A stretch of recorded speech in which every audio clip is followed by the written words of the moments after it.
Հայաստանում Ուկրաինայի դեսպանի խոսքով Ռուսաստանը զինում է ահաբեկիչներին, ովքեր ոչնչացրել են մալազիական քաղաքացիական օդանավը։ Այսպիսի հայտարարություն դեսպան Իվան Կուխտան արեց այսօր լրագրողների հետ հանդիպմանը։ По нашим данным, лайнер был сбит. Մեր տվյալներով ինքնաթիռը խփվել է Ուկրաինայի Դոնեցկի մարզի օդային տարածքում, որը վերահսկում են գրոհայինները, անջատողականները կամ այսօր նրանց կոչում են ահաբեկիչներ։ Ուկրաինան ապացույցներ ունի, որոնք կներկայացնի միջազգային հանրությանը եւ առաջին հերթին այդ ավիաաղետը քննող միջազգային հանձնաժողովին, որ ինքնաթիռը խփվել է անջատողականների կողմից եւ խփվել է Ռուսաստանի Դաշնության կողմից մատակարարվող սպառազինությամբ։ Лайнер был сбит, естественно, сепаратистами и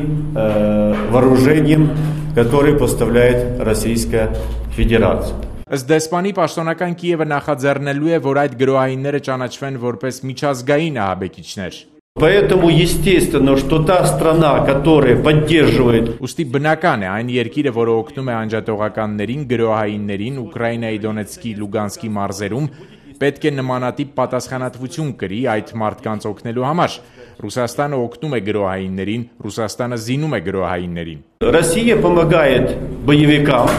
Россия вооружает их боевиков. Իվան Կուխտան նաև ուշադրություն հրավիրեց այն հանգամանքի վրա, որ իր երկրի արևելքում գործող գրոհայինների մոտ առկա սպառազինությունը գերժամանակակից է։ Боевики, которые орудуют в Донецкой, Луганской области, Ուկրաինայի Դոնեցկի, Լուգանսկի մարզերում գործող գրոհայինների մոտ սպառազինությունը, որը մատակարարվում է Ռուսաստանի տարածքից, մատակարարվում է ոչ միայն սովորական սպառազինություն, այլև ժամանակակից ճշգրիտ սպառազինություն։ Սա գաղտնիք չէ, այս մասին գիտի միջազգային հանրությունը, որովհետև գրոհայինները չեն կարող կրակել Պարսատիկից եւ խփել ինքնաթիռներ։ Общество, потому что не могут боевики стрелять из рогатки.